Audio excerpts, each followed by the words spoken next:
To what app? Hello. Someone's connecting their ring to an app. Hello, everybody. Someone's got their win going.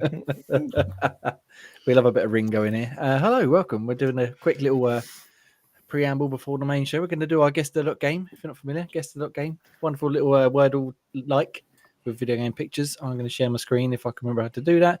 I'm Jamie. We've got Ross here. Hello. Hello. Ian. Bonjour. And Graham. I'll do the proper intros when we get into the show proper. Good hello.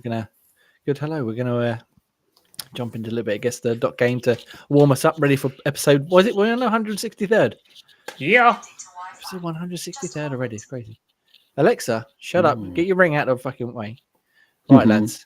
Guess the dot game. Like I said, if you're not familiar, 6 pictures. Gradually get easier. You've got to guess the game.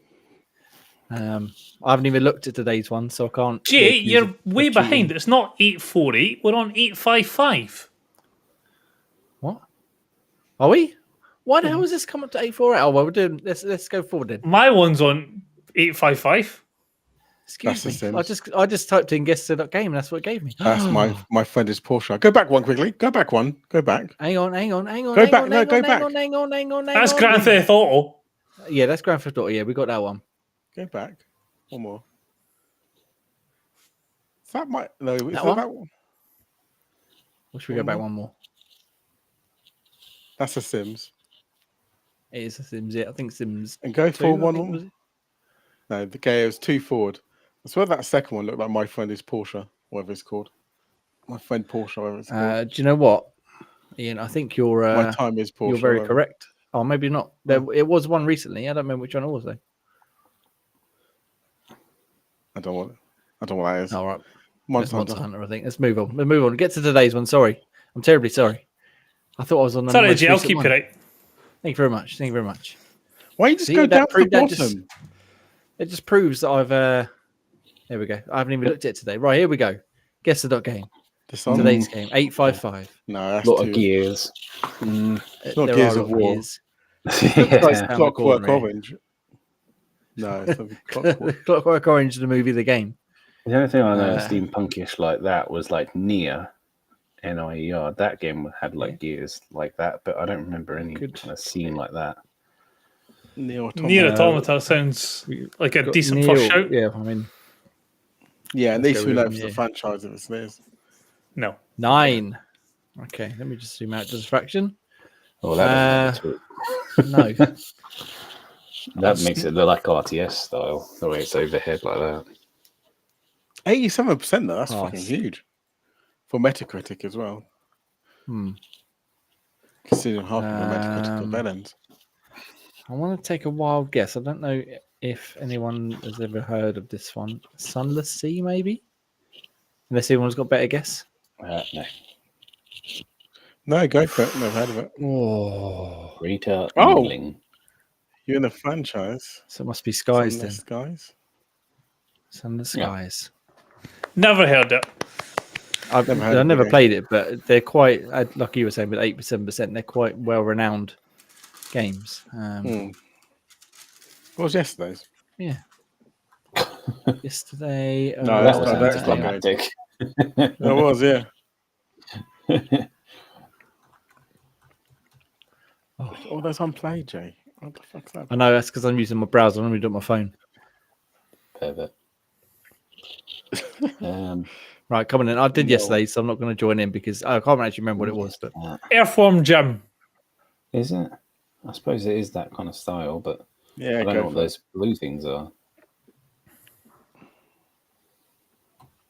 Oh, 9. I'm done. I thought that was my fucking shout. 5%, so it's a bit mediocre-ish. Legend of Zelda. Whoa. Oh, Do you know what? I might not have done yesterday. Actually, looking at this. It looks a bit more graphical to be Aladdin or something along those lines. It's like somewhere in between those kinds. It looks like some sort of platformer. it's too high res to be Aladdin. Yeah, what is it? I've never played Disney's Epic, wherever it was. Mickey Mouse Epic Epic. Mickey. whatever. Yeah, I don't think it's It's getting that. remastered next week, I think, is it? Or Mickey Mouse.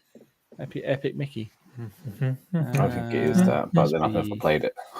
Oh, let's give it a try, shall we? No. Yeah, do you know what? I don't actually think I have done yesterday. So I don't remember Platform this at all. PC.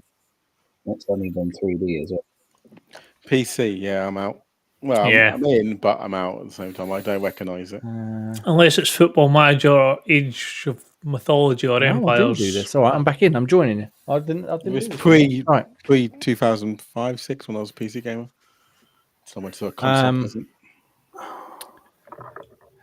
Yeah, I'm stuck here. Gray, any ideas, or should we skip over? No. Skip. Skip. Over. Rogue Villain. Roguelike FPS. It is. Hades. Nice. Yeah. Roguelike, isn't it? No. No, not getting anywhere near this. Not a Anyone fucking join it? Scooby. Anyone Yeah, joining us no. right now might very well be going, I can tell you what it is, but yeah, no idea. Yakshire of the Seas. Not a fucking clue. That does look somewhat familiar, but I think they might be confusing it with a different game. It seems like something that 2021, so it's recent. What game are you thinking? It's got a Next. bit of Borderlands / Sea of Thieves like look to it, isn't it? But oh no, it's Yeah. back to not Is that knowing. Puss in Boots? I was going to say, let's have Puss in Boots then, isn't it?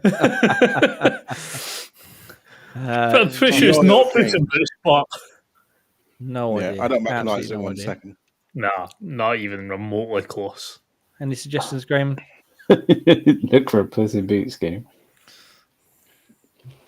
All right, let's go. Let's just go bog standard Puss in Boots, shall we? Gunfire Reborn. Gunfire Reborn, of course. Yeah, that popular. Right. Yep. That classic video game that I definitely have heard of before. One of the rare ones. I don't think I actually even know that name. Anyway, let's guess the No, I've game never out heard of the of way. We won one, we failed one, and now let's get on with the show. Beaten. We're ready to start episode 163rd. Stick around. We're going to talk all sorts of good, fun games, including one for the Emperor. For the Emperor! What?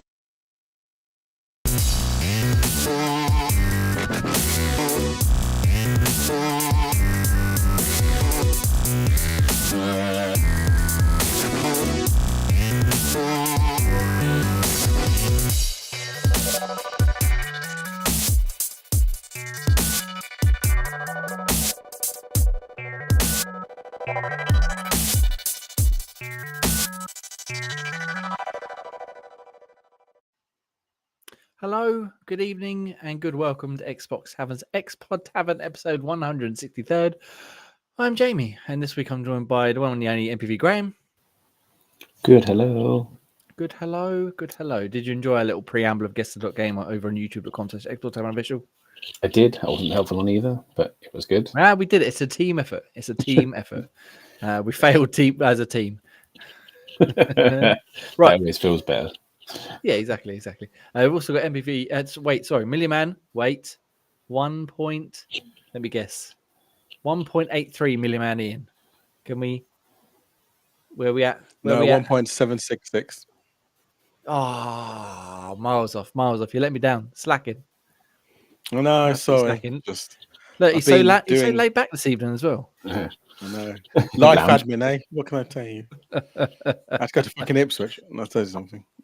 Ipswich, that's no fun. No fun for anyone. No Sorry, one wants anyone to in go to Ipswich. I'm sure it's a lovely town, but yeah, your reputation That's precedes you. debatable. We've also got someone a little bit further up than Ipswich, Scottish Gruff Ross. Come on in, Scottish Gruff Ross. How are you? Hello. Welcome back. Hello. It's been approximately 3.5 years since we've seen you. How are you? I was definitely here last week. Definitely in spirit. Nope, was Yes, definitely playing Nickelodeon. All right, on the last podcast, yes, last week we did do Nickelodeon All Stars Battle Royale 2. No, it or was whatever here, it's wasn't called. it? Yes, it was. And that was good fun. We Project Game Pass, which if you're not familiar, we pick a game from Game Pass each and every month. We play it, we stream it at least one Sunday of the month, and we talk about it for the rest of the month and go, that was good, wasn't it? Or that was shit, wasn't it? Or whatever else in between. Nickelodeon All Stars, we'll do a quick round off on this, but I really want to get to a game that we've all been playing. Nickelodeon All Stars, good, bad, ugly. What do we reckon? Having never really played it and not being a big fan of Smash, I found it greatly entertaining. Yeah, it was entertaining, but as a Smash Brothers equivalent, it's nowhere near Smash Brothers level. But it's playable, but just that's about as much as you can kind of get out of it. Better with friends, terrible by itself. Yeah. The rounds we had on our own, I think, before we started, we were all like, "Oh man, this is not going to be good at all." But by the time we got playing, I think it won us over, at least to a degree. Ian, you enjoyed a bit Because of it's a level Yeah. playing field. Everyone has to play with cat characters. Well, true. Yeah. Yeah, it's average. Like it's all right, good fun with people. And on your own, it's just dreadful. Yeah, nice. So we might play a little bit more of Nickelodeon's All-Star Brawl or whatever it's called. Number 2, which is on Game Pass now. Yeah, so next month we'll pick another game. You can go to xboxtavern.com, check out all the previous games we played on there. Whoa! Someone's Fuck fighting. Handheld! That was a bit of a Smash Brothers they're sound coming. effect. What the coming for fuck? It's like someone's The world has fighting. ended. Someone's having up in DBZ. What wasn't the anime, fuck what- was Grace, that? your, powering Grace, up your and anime go, character you've drawn come to life. What the What's going on? That is a Smash Brothers sort of Smash tune. What the fuck? See, we've got Like, sound well, effects now. I don't know if are they me? Is it you? I don't know. Who knows where it's coming from? We'll find Half out. expecting fucking like Goku come through this window on him or something. It's all your pop figures. Maybe they're finally coming to life. Like Toy Story. It's powering up in their boxes, ready to fuck you up. Oh. Well, that was a nice little Well, interlude. that Thank you. Random sound effects. Nickelodeon. Yeah, we'll talk some more about it over the course of the month as we play a little bit more. But let's talk about we can't avoid getting into it today. We've got to get straight into the topic, the game of the week, of possibly of the month, of the year, of the century. Warhammer 40k Space Marine 2. What a fucking video game. I had a great time this last week playing it. It's like me and Gray obviously started playing it a little bit in co-op. Was it last week, Friday, Thursday, Friday, whenever it was? Ian, we convinced Ian to buy it. He joined us on Monday, Tuesday, whenever it was we get around to it, and it's just been just amazing. I think it's awesome. I mean, it's not going to win Game of the Year by a long stretch. I might be getting a bit excited, but I just had so much fun playing it. It was just amazing. I'm going to go to. I'll tell you what, I'm going to Ross first, sorry, because obviously he didn't join us because he's on the old PlayStation. It's crossplay. Yeah, it is crossplay, but still. Ross, have you played some more? Have you finished it? That's How are you getting fucking with brilliant, Warhammer man. Space Marine?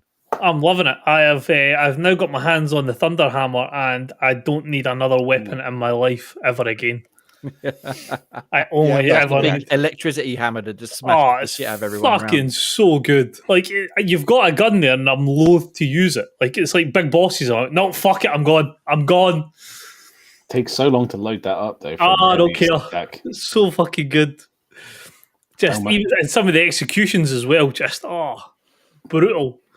They are. Oh very yeah, brutal. the executions are awesome. But I mean, loading up the heavy attack, I think almost PUBG loaded before that was finished attacking. Yeah, it is quite. I mean, it's good for clearing the space, but geez, you are like you're hoping and praying that nobody's within like a 30-meter radius of you. Yeah, and I'm assuming you're playing in co-ops. You've got someone to cover you while you're getting Covers your a ass loose handed word. to you. Covers a loose word. Take a little bit of the damage away from you, maybe. He went the big heavy ultramarine, so he's sitting there with his like Gatling bolter type thing, so he's happy with that. Yeah. I am gonna move over and try the what one is it? The Bullock. Big fuck off cross shield.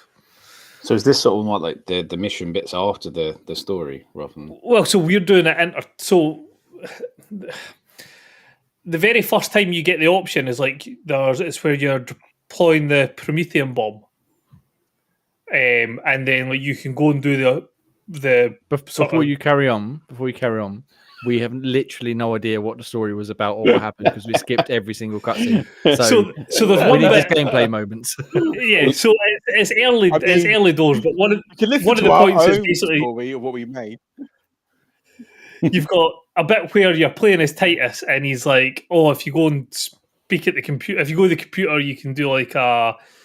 It's basically like a Delta Squad in Gears, for example. Like you go off and you're not part of the main group; you're part of a separate one. Yeah, So that's where you start using the first time you got to like pick the other. yeah, that's what we were doing Squad, after we different did classes the and main stuff, story. Yeah, so we were sort of doing like we done the main mission and then we went and done one of the objective type things. And then we'll go back to the main mission, doing like an objective type thing. So we're mixing it up between like playing as Titus and the other boy, and then having our own sort of Ultramarine.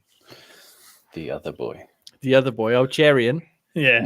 No, the other one, not Cherry, and the other guy. Can't remember his name. Gadriel. Okay. That was my character. Yeah. Oh, Gabriel. Gadriel. No, Gadis. Although the one part we didn't skip because we found there was another person One called no one cares Skippy about. I wanted to play as Skippy on. I don't know why you want to skip it, man. It's epic. We just couldn't wait. I mean, They started talking about Mechanicus and Rubicon. This hard to follow. We did watch a few just like while we were shooting the shit between ourselves. And to be honest, I probably would, if I played it again, I probably would sit there and watch them all because the little snippets I got was quite intriguing. But we just wanted to get back to the action and just start fucking blasting fools away and doing the awesome reversals and slamming them down and getting the old chainsaw out and chopping them in half and fighting the big fuckers and just going in like there's no tomorrow, just absolutely kicking ass. I think it's brilliant. I had an absolute excellent time playing it. I'm loving it. It's up there for my game of the year. It's just balls to the wall action. Are you playing with just the two of you? So you're not filling the whole 3 slots. No, just two of us. So we had old Charon helping us out before Ian joined us, and he was like MPV for saving us, picking us up. Oh, the AI is fantastic in regards to him. Like it's like a rarity that you've actually got a useful fucking computer player. It was definitely helpful in picking us up with those little homing mine things that kept zooming in and just hammering us from behind. Yeah, you can't see those green fuckers. Yeah. But yeah, I mean, like this in the trailer or the gameplay we've shown, just the huge swarms of the little alien things, whatever the hell they're called. Yeah, it's just fucking watching them come. What the fuck? Just blasting away, getting your flamethrower out, getting your fucking grenades out, accidentally throwing a grenade instead of dodging, reversing them, using the melee weapons. Oh, so good. It's just like using your special. It's like Gears, but if the characters aren't pussies and they don't have to hide every 5 seconds, just fucking get in there. It's just tremendous fun. Ian, you joined us a little bit later. Yes, I think you weren't convinced when we started saying sort of Gears of War-ish. Yeah, you didn't really sell it well to me, but yeah, once I got into it and once I actually started playing, it was absolutely a joy to play. Like, I didn't think I'd have as much fun as I did once I started playing. I actually didn't want to stop playing.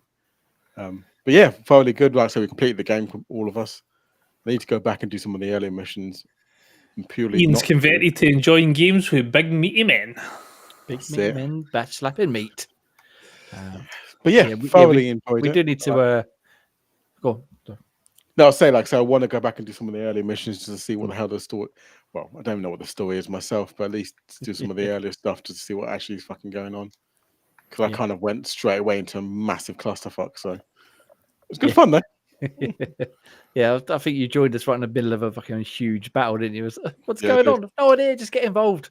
Joined in huge battle, and I was on my own for a bit. I was like, "What the fuck's going on?" Yeah. Oh yeah, because that's when they split up in it. There's at one point to keep you alive. Charon gets put on the other. I know it's not pronounced Charon, by the way, but I found it funny to call him that. He was getting stuck on a little island on his own, and me and Graham were trying to protect him, and he's like, "I don't know what the buttons. I've just started playing." Absolutely sharp. Just shoot. That's it. Yeah, just survive, Ian. You can do it. Graham, I think you're in agreement with me. It's probably one of the funnest games I played all year, if not for a long time beyond that. It's one that I probably definitely wouldn't enjoy by myself, but as a co-op game, it had the nice, on the normal kind of difficulty, it had a really decent balance of kind of difficulty. It wasn't something you could just kind of glide through. You couldn't go gung-ho with it either, but you could go gung-ho enough to sort of have a good go sort of charging out through them and then sort of try and recover. There was good evasive moves, and there's, if you pulled it off, a sort of a parry to do some sort of wicked animations of ripping Tyranids apart and stuff. And the executions to get your shields back. I mean, the flow of it is just really, really nice, and that's what makes it sort of fun to kind of play through. And it's nice to have that sort of that swarm kind of adventure. Like I said, that's why I said similar to the other game. I keep forgetting its bloody name. World War Z. No, that's not what I was thinking. The one with the dinosaurs. Oh, Ace of Primal. Yeah, that's because it's just the second extinction, but So, That's kind of where I was getting sort of the similar, where the swarms of enemies that you just got to kind of keep at bay and sort of take them down. Then the bigger ones come along, and you can't just sort of gung ho it anymore. You have to sort of take focus on them, weaken them, execute them, and then sort of work on the little ones again, and then throw in mines for good bit of funds, and that's what took us down the most. Yeah. But yeah, I think definitely playing with a friend is a great thing, because you can just have a laugh along with it, as we did, playing around with, we guess what the door passcode will be. oh yeah. Putting the same card password in, either that or smacking the button to get the lifts or doors open. Their security in that world was dreadful. I know, need some experts to come in and solve their problems, I think, but they've got other things on their plate. I think Ross really enjoyed it the most when Skeletor finally reveals himself at the end, and we're like, fucking Skeletor. "The fuck is this guy?" Put your mask back on, you look better. Yeah. It's like a really meant to be a really big reveal. We were like, okay, cool. Who are you? This makes no difference. Probably was explained very early on in one of the important cutscenes that we were just like, skip, Skip. let's go. There So was Ross, have you finished it yet? Like, No, not yet. it was like two big cutscenes. One where we're like, oh, just skip, take off mission. Next thing you know, we're floating in space. Like, what the fuck's going on? Fuck, yeah. deal. That's why we're like space harrying through debris, which had no impact. That was a very bizarre little subsection. And the other one, when we were just talking, next thing you know, we're surrounded by fire. Like, what the fuck's going on? But that makes it all fun. And also when Graham started flying, that was always good fun as well. Yeah, my game did glitch out quite badly on one of those levels. That was he was floating above our heads, trying to, like, the scenery for him was like 10 feet above where we were, and he just couldn't get through the doors or upstairs or anything. So, I can't. My animation was going normal bit, but my actual physical movement was like snail pace. I was running, barrel rolling, and I was like just crawling from one side. This is impossible. But yeah, other than that, just a great fun co-op game. We've done some of the operations, is it they're called? Well, we did one, sorry, didn't we? Which took a lot longer than I expected. I thought it'd be like a quick hit, 10-15 minutes, but we were going for what, nearly an hour, I think. About half an hour, 40 and minutes. it was hard as balls right at that last final bloody thing. And that was proper wave-based, extraction style combat. What, like Ross, you were saying, that's where you get to pick the classes and that. Yeah, absolutely fucking. That was hard. That was good fun, because that was actually like a nice sharp spike in difficulty. Well, it did an Inception wave where it said the wave starting, and then it was a wave within a wave. It was almost like what one was that? Was happening. It's like, what the heck? It must have been whatever the first operation was. I forget what it was called, but that's the one with the Promethean bomb. Oh, that one. Yeah. And then we lost bomb. Yeah, we lost Graham, and me and Jay were at a door down some stairs. Next thing you know, fucking swarm of enemies. I was like, where the hell have you guys gone? We're getting chased by a massive swarm. And then as soon as we got into that main area, there was a swarm already hitting us, and it said the swarm's incoming. Yeah, there was a secondary swarm. Like, what? Why is there a swarm within a swarm? So behind us, swarm in front of us, we're fucked. It's fucking like dodge roll in the front and center, like escape, just survive. Stay alive. Barrel roll to oblivion to try and wait for you guys to come back to life because you completely died. Yeah, well, I do like that mechanic as well. How you get like the 3 shots and you're out type idea, and then you've got like a minute that you have to actually wait. So it's like a big issue if you fuck it. Yeah, well, they both had 3 hits, and I was on my second hit. So if I went down, we were done. So I was probably all over the place. And they didn't tell you that the flying guy is completely nerfed on that mode. So you used to playing through the main mission with like the jump jets, like it flew you straight up in the air. You get 2 goes of it, and then in that mode, it barely lifts you off the ground, and it takes ages to recharge. I was like, "What the hell is this?" I picked up the right wrong class of that one. It was so rubbish. I picked the one that had the grapple hook, and it's awesome. Like grapple onto an enemy, dive at him, do a huge drop kick, make him explode into chunks. But like you said, it takes so long to recharge another one. I'm like, now I'm stuck in the middle of it. I was like, no. Run away! I mean, that's what the jump jet for like the Thunder Hammer's fucking awesome. Just like up in the air and just raining down death upon everything. And I had a useless shield which stops projectiles, but everyone just comes at you, fucking. Yeah, they just run at you. It's so fucking hell. So it's pointless. They just run through the shield and start hitting you. It's absolutely pointless as well. Yes, I'd see that'd be good if you were up against other fucking space marines, but not fucking Tyranids or just trying to eat you. Yeah. Well, speaking of that, have you tried the multiplayer yet, like the PvP? No. No, not So yet. me and Graham had a Yeah, quick we go. I think that's why we're waiting for Ian to install it. Yeah. Not as good, at least in our. Would we play 2 games? Yeah, 2 like King of the Hill ones, weren't it? Oh no, we Yeah. didn't. Without being rude. We won the deathmatch. Finally, when it was a deathmatch, we won one. Yeah. Was it a skill issue or just not fun? A little bit of a skill issue, but in that Yeah. mode, the jump jets are once again super overpowered. So they're doing Ah, like okay. King of the Hill, and they just kept jumping, jetting in the air, and you couldn't find them, and they were just shooting you from above because you got that little Ah, glide mode. Yeah, and also we were paired like the matchmaking. I guess because there's not too many people playing yet. Oh yeah, We were paired against people like 20, 30 levels higher than us. just a bit. And they were just absolutely wiping the floor of us. And when you die, the respawn's pretty quick, but running from where you spawn back to where they are can take fucking ages. And by the time you get there, they kill you straight away. And then you got to do the whole thing again. So it was just like it was a skill issue to a point where I need to start playing, but also it didn't feel particularly balanced. Like there was no quick way to get back into the action without just dying over and over and over again and be like, oh, fucking, I've got to run all that way again. And again, being paired with people way above our skill level because they'd have been playing it obviously a lot longer than we had. So I'd probably play it again just to see it, give it another go, but I'm not so keen to play that. The campaign and the operations are definitely the best aspects of it. Ross, have you customized yourself a little funky coloured marine yet? What sort of colour scheme we're going for? Space Wolves. Yes. That sails overhead. I went for Rubicon. I have got Space Wolves on my guy. I'm fucking well happy about that. And for obviously I know Warhammer intimately, but for those that don't, what is Space Wolves? It's just cool as fuck. Like the other one I want to get is I can't remember what it is, but so in the Warhammer universe, orcs are all about going fast. But there is a space marine chapter that are very much the same, but I can't remember what they're called. And they're like all white with like red, and that's the next one that I want to unlock, but I've ran out of points.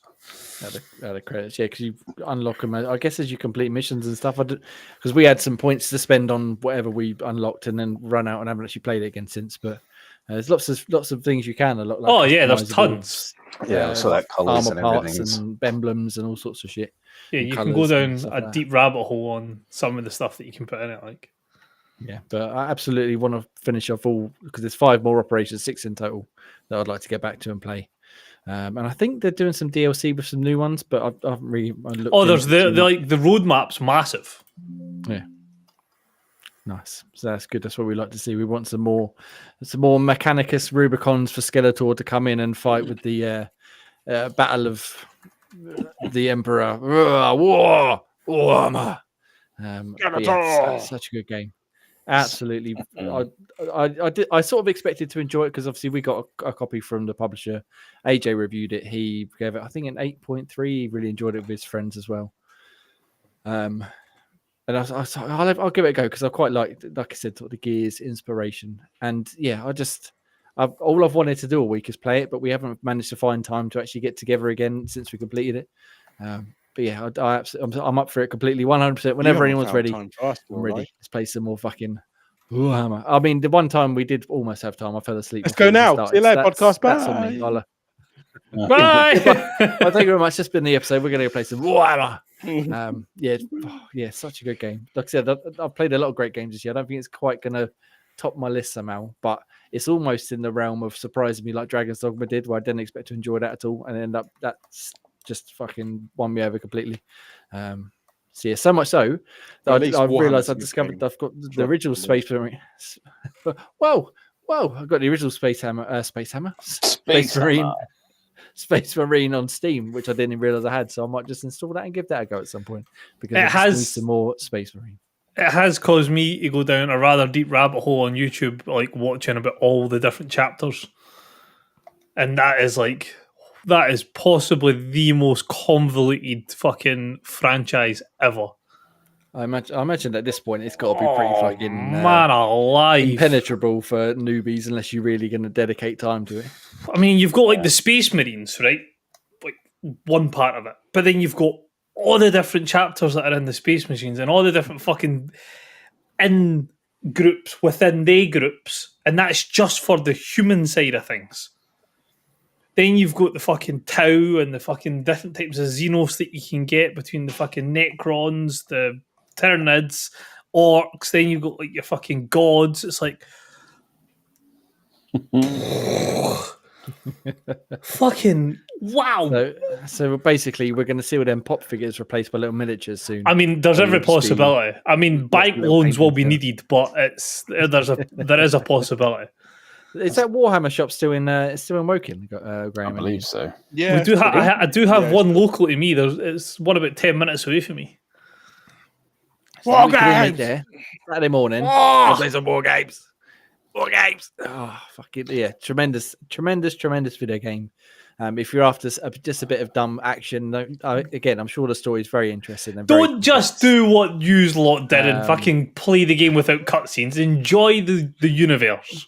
We watched the ending cutscene and the one before the ending that you didn't know what was happening. We didn't have no idea what happened. It wasn't wasted on us. Who the fuck is that guy? We won't spoil it, but yes, there was a point where someone appeared and we're like, not skeletal, like I said, but who the fuck is he? Where did he come from? And I'm sure it's very important. I'm sure it's very deep and meaningful. Might have shed a tear if I'd been paying attention. But all I want to do is get back in, get the fucking chainsaw, chop some fools up, get some fucking guns going, and just wreck shop left, right, and center because it's such a fun video game to play. For the Emperor! For games! Anyway, that's a good half hour or so on Warhammer. Well, I mean, we could probably go a lot longer, but I feel like we need to wait for Ross to finish it, and then we can go all in once we're there, ready and raring to go with some fucking more Warhammer, play some more operations. I might actually see if I can fix my streaming so I can stream a couple of them because that'd be awesome. My Xbox wouldn't let me stream when we played the other day, but that's by the by. Anyway. Oh, that was all exciting. Before we move on, Ross, I need a plug-in to calm me down, I think. Oh. See if I still remember how to do this. It's been so long. Insert coin. If you jump over and use promo code XBXTVRN, you will receive £5 off orders over £50. You can just scan the little code that we have on the screen just there. That will take you over to the website. What we're repping this week for? I've seen Jay's definitely got one. Good. Hello, darling. Like to see. No, mine's And that's a custom. What's that? World's bed? Oh, 1000G. Nice. Discord. That's usually where we pop our guess the games. So if you jump over there, join in, see if you can beat Jay. I seen there must have been a really easy one that was one of Pete's favourite game series because he actually answered one and put it up in the Discord. So I'm presuming it was one that he liked. That's why we got the answer out of him. Most likely. Socials run all on the bottom of the screen. You can find us pretty much everywhere on Facebook, Instagram, X, TikTok, at Xbox Tavern or at Xbox Tavern Official. Written reviews can be found at xboxtavern.com. G will have a list of them later on in the show. CD Keys affiliate link. If you want to jump over to CD Keys, scan the code, that'll take you to our affiliate page. And basically, it doesn't cost you anything extra, but if you buy anything using that link, it means we get a wee kickback and helps us keep everything looking nice and spithing with our new blades from the OG 360 dashboard. Apple and Spotify podcasts, you can jump over there and leave us a wee review. 5 stars would be greatly appreciated. And last but by no means least, we are partnered on YouTube. So if you want to jump in there with either memberships or jumping over to the merch that are on the page, again, just helps keep the podcast up and running. Excellent. I feel much more satiated, aligned, and at one now. I've calmed down. I have aligned your chakras. Calmed down after so much excitement with Warhammer.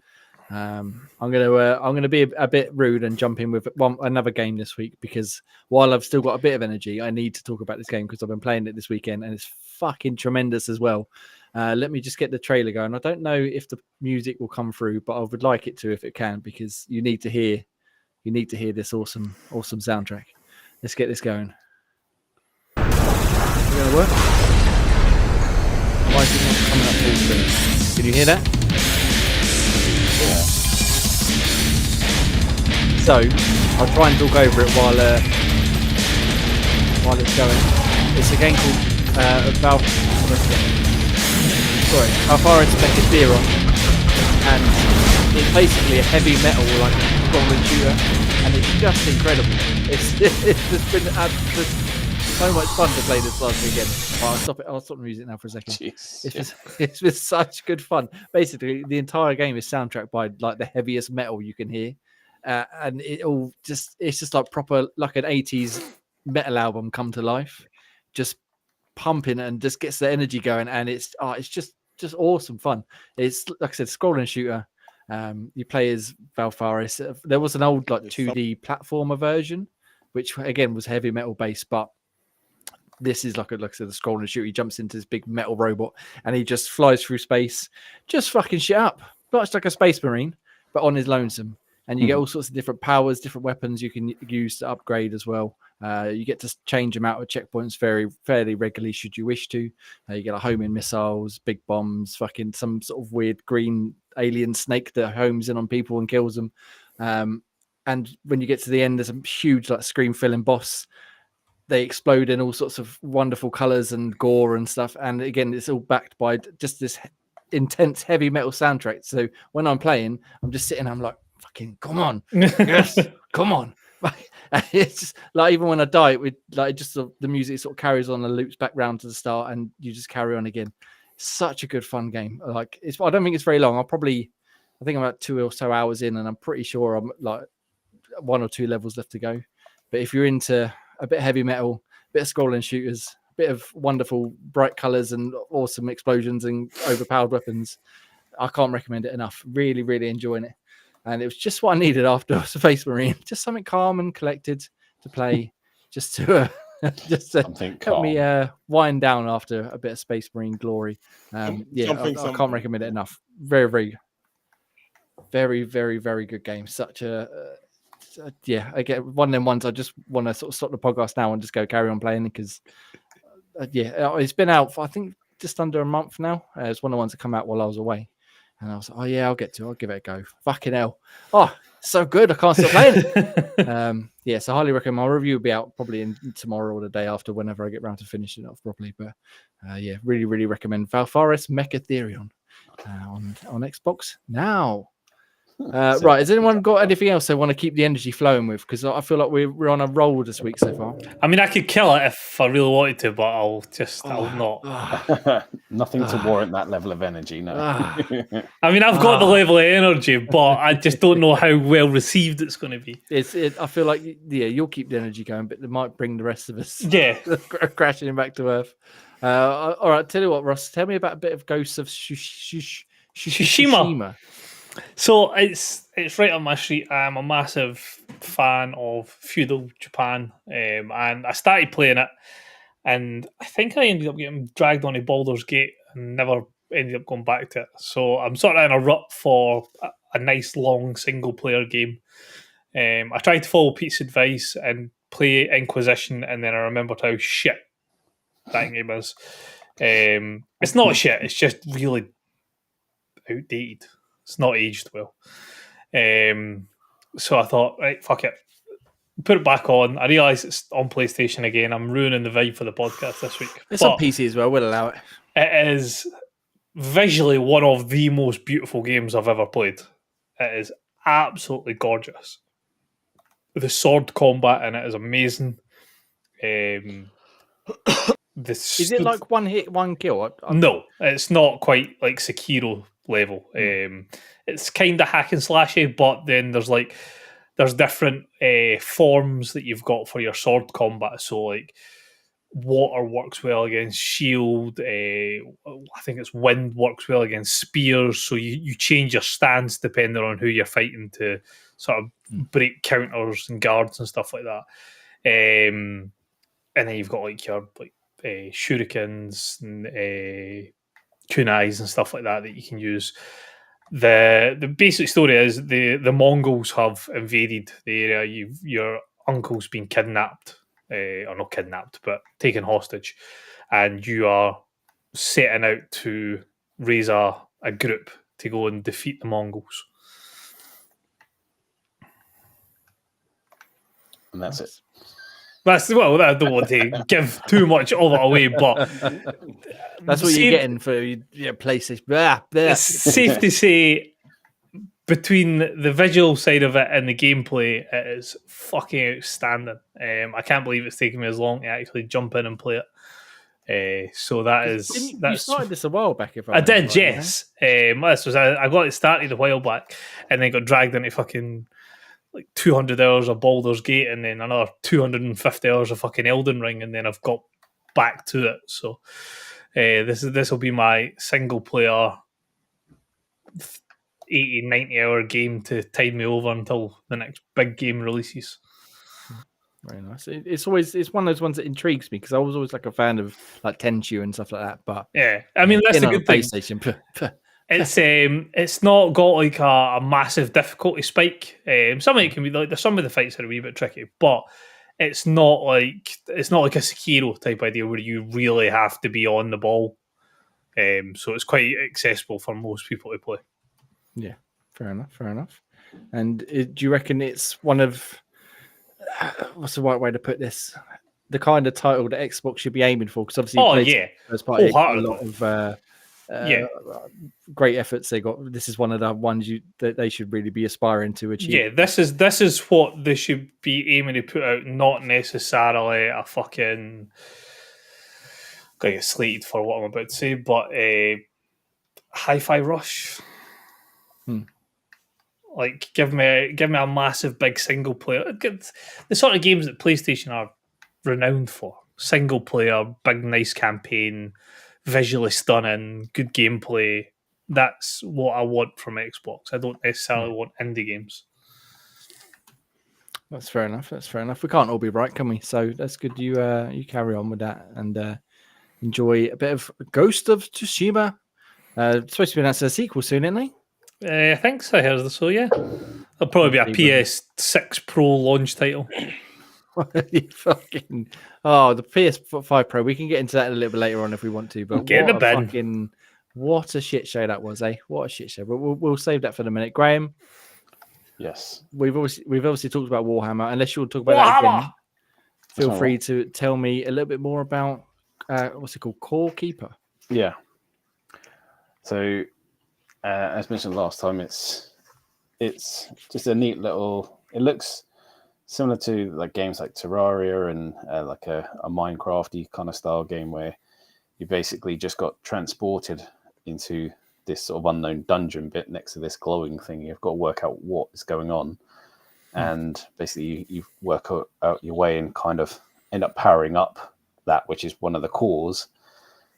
And then as you kind of explore around the radius of that bit, you sort of upgrade your gear so you can sort of get better sort of pickaxes, hammers, and things to sort of, you can build a kind of base to go around. And as you can see in the video, there's multiplayer with it as well, so you can sort of work together to sort of dig through and explore. And the idea is just to find these kind of different bosses that in there. Within the bosses are tools to power up the actual main core. And then as you do so, you progress to the next bit after you've killed the main three bosses. It gives you the power to open up like a middle wall, which opens it up even further. And it's, that randomly generated bit. So as you go out, it's completely random each time. The further you go out, it just keeps generating the further you kind of go out. And as you get further, like the materials get better, so you can't just plow straight through because your pickaxe or drill might not be strong enough. So you have to go back, craft up the next gear, or start mining the correct ores, refining them, get the next bit of gear to go even further out. And every now and then you can find sort of random different kind of weapons and different pets and things to go alongside you. And yeah, it's one of those, I don't know, you can call it kind of rogue-like things, as you kind of need to go back to base, sell all the stuff, get some equipment, build a bigger base, upgrade to the next gear, and head back out there again. So it's one of those kind of ones, and it's got some kind of legs to it as well, because I've killed the main three bosses. There's still like another 5-6 bosses after this piece as well, and there's even little submissions that you can kind of do to try and sort of survive a period of time. And yeah, it's quite fun. I kind of like these kind of games as you kind of progress through. And it's one of those you really need to have a friend that's kind of into these kind of things to make use of the kind of multiplayer. Otherwise, it's not as fun to play these games for multiplayer because like you sat there building a base, or the other one goes, "Come on, I want to go out and explore something." Because no, give me about half an hour while I go cook these or farm this or get the next thing sort of crafted up. Yeah, you can do some fishing in there as well. And one of the boss requires you to sort of fish with a specific lure to get them out.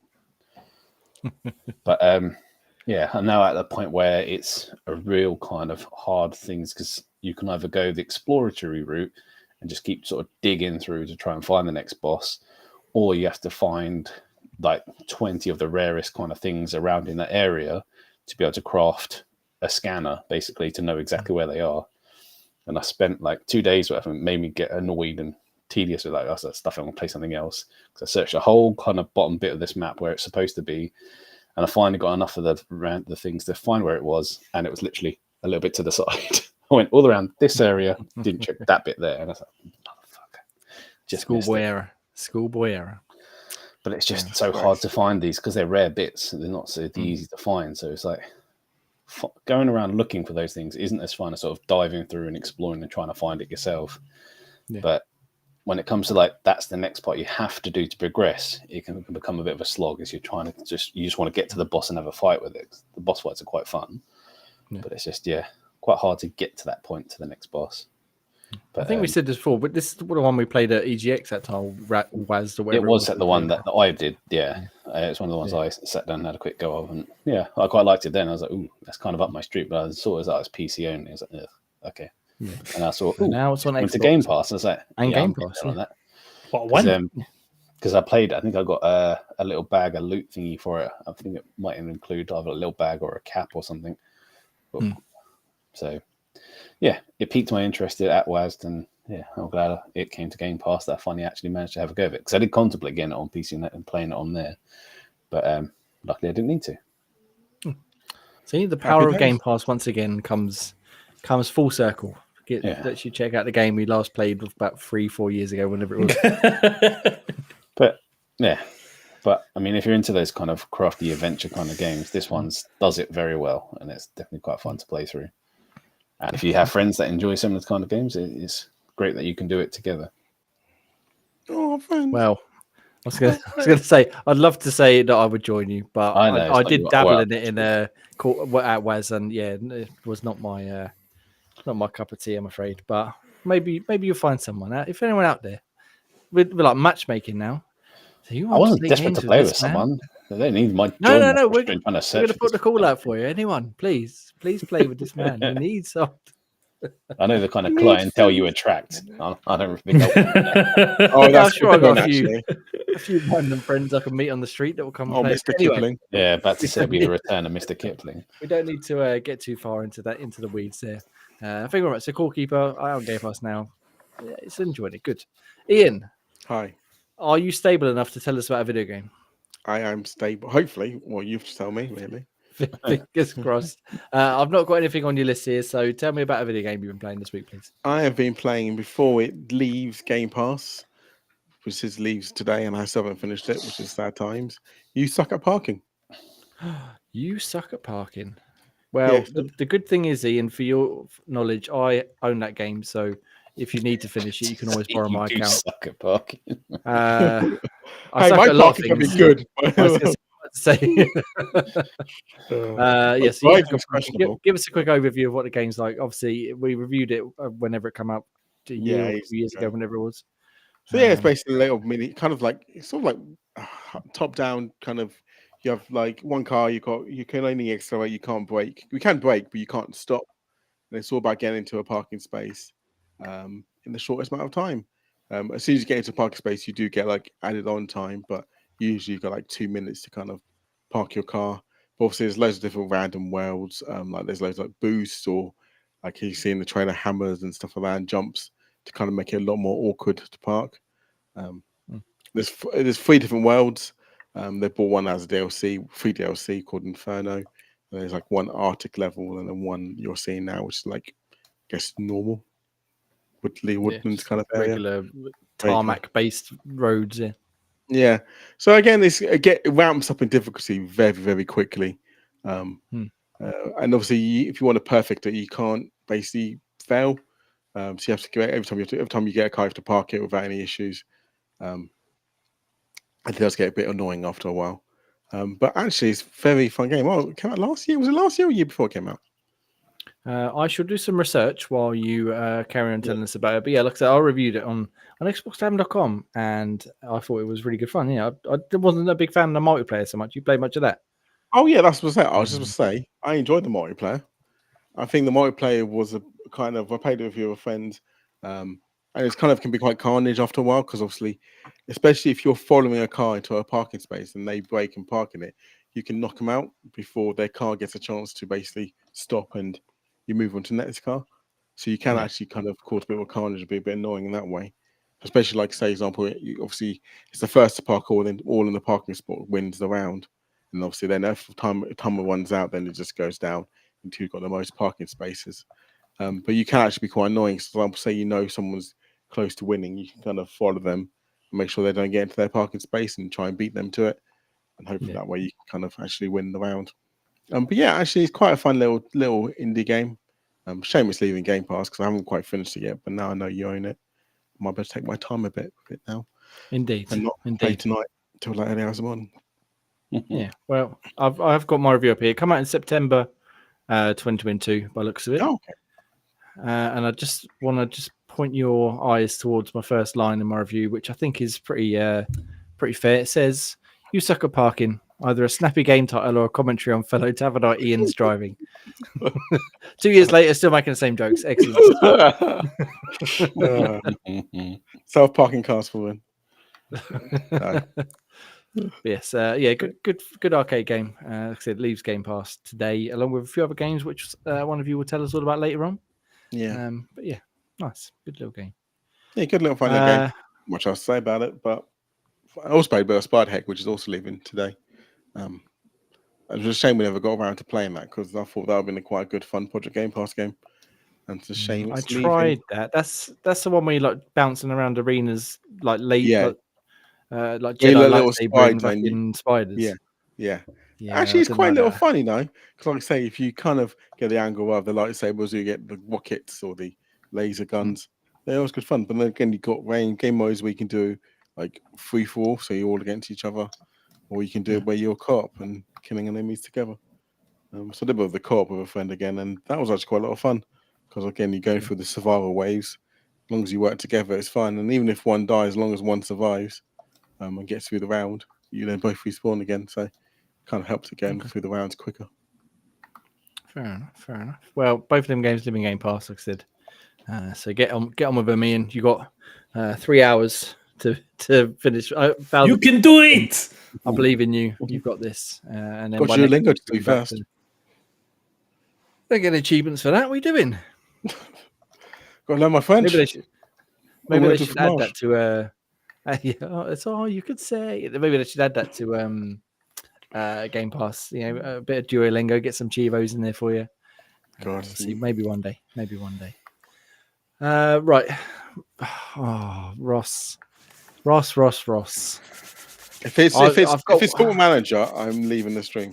It's Football Manager. I've got one more game to talk about, which is quite a sad game. So I will let you get into Football Manager, and then I'll finish this off with a bit of a downer. Sounds like a plan. I thought for a manager talk a bit of downer. So where did I leave you last time? I'm gonna start my Duolingo now. So I think last time we're midway through last season. Bristol City have won a ridiculous 5 in a row in the league.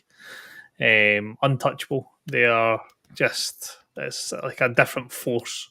I think they also won the Champions League, and I think they won the FA Cup. Did they get the treble? I can't remember. I believe you're they asking did. the wrong person. They were dominant anyway. However, there has been a changing of the guard this season.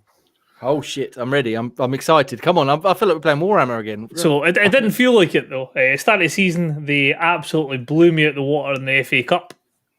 It finished 5-1, and I thought, oh fuck, here we go. It's another season chasing Bristol City, fucking pulling my hair out, stupid results left, right, and centre. The last thing we need is that, eh? Exactly. We are in April of this season, so near the business end of the season. We have been drawn against each other in the Champions League semi-finals. We are the next game that we play in the save is the first leg at Bristol City's home stadium. The league is down to 6 points at the moment. Brighton are undefeated the full season so far. So nervous times.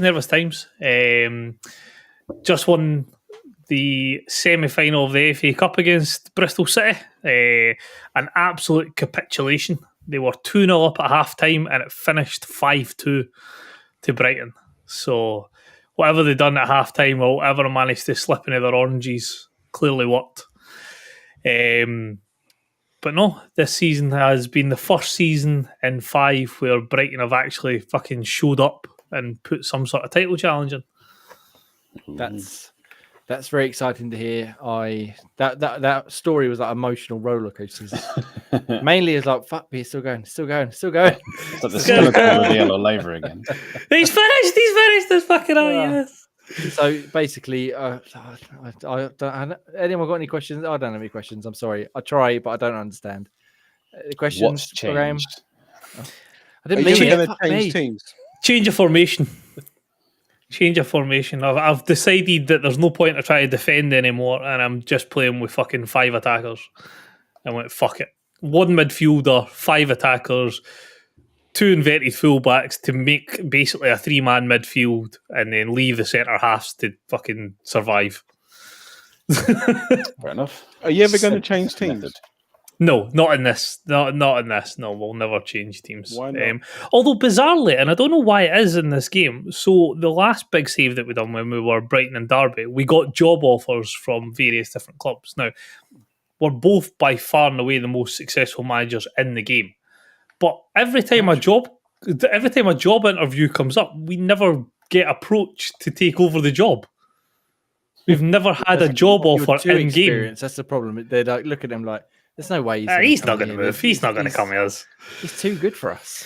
But no, there would never be a time where we would move to a different club. I don't think there's no point. Like, we've built up these teams. We've got the youth academies and the youth products coming through. We've set up. I mean, if we were never to sign another player, we're probably good for another 10, 15 years in the save. That's how like future proof we are of the teams. So there's no reason to ever move. That's fair enough. Other than trying to replicate the success we've had at that club. Don't buy any players. I feel like Ian was trying to ask you a question, but unfortunately he's cutting shut the out, bed. so we're gonna have to move on. I'm terribly sorry. We got things to talk about. Games to talk about. Go on, Ian. Go on. He keeps giving up on it. You started to finish. Come on. I was just saying, why didn't you do that as a challenge? Actually, don't buy any players for like a season. See what happens. Pretty much good. I don't think. Did I sign anybody last year? Nobody for the first team. No, I think I signed a couple of youngsters, but I didn't sign anybody for the first team. No. See, look at that. Fucking, he's preempted you, Ian. He's done it already. I'll tell you what, I've got a chance for you. Sell all of your players. Just keep one striker and a goalie and see how you get on. That's all you need. You don't need any more. Yeah, exactly. You've got this under control. I believe in you. Russ. All right. Well, thank you very much for your sort of semi-weekly update, I suppose, considering we haven't done this for a while, not properly with all of us. But now we're going to be back each and every Sunday, 8 p.m. You can get more and more updates on your Football Manager journey. Come along with us, won't you? And please send in any questions you'd like me to ask, because I do not know any any questions whatsoever. All right, let's do one more game quickly, and then we can move into topics of the week, etc. I reviewed a game called Self Loss, and I won't spend too long on it because it's basically a bit of a sad dad game. It's about like a granddad who has experienced some sort of loss in his life, I won't spoil it because it's not really explained until sort of towards the end of the game. And he goes on a journey, sort of makes a deal with sort of this spirit that he can go on a journey and help people get over their grief by finding what they call like the lost fish. And the self-loss of the title was like a what's the right word? Ritual, where you get this lost fish and you get a certain item associated with someone who's passed on. And then you give it to the person who's grieving and it helps them get over their grief. And the whole idea is he's going through to try and help these other people with their grief and then eventually, hopefully, help himself. And it plays very much like a three-dimensional, like Inside and Limbo. And it's very slow paced, very somber, quite quiet. Like there's text in it, like explaining the story, but no talking. But a lot of the time you're just you know exploring the environments, getting the gist of what's going on through the environmental cues and the settings and stuff like that. A few light puzzles, excuse me. A lot of them physics based. And Ian, you're like this. Majority of the time you're in a boat, sort of rowing along a river, and the physics puzzles often include being on the boat trying to like push items into certain areas, or travel, sort of place yourself behind barriers as big waves come at you, stuff like that. And then there's other parts where you're on foot and you get a little bit of combat. The combat's pretty naff, if I'm honest, because this staff that you've got to defend yourself with can emit light, and you have to use the light to freeze the enemies, and then you can whack them with your sickle that you've got. But it's just every time I got into a fight, I was like, for fuck's sake, not again.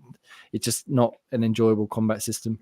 And especially towards the end of the game, you end up having to fight like 4 or 5 enemies at a time. And each enemy requires a different amount of light to freeze them, as well as a different amount of hits. And it's just, it's not the best part. But the puzzles were good. The overall story was quite good. Now, again, obviously, I'm not going to spoil the end, but it was quite affected, like the overall journey. It took me about 7, maybe 8 hours to get through it. So it's not a short game, but not massively long either. I had a few issues in terms of like bugs and stuff in it.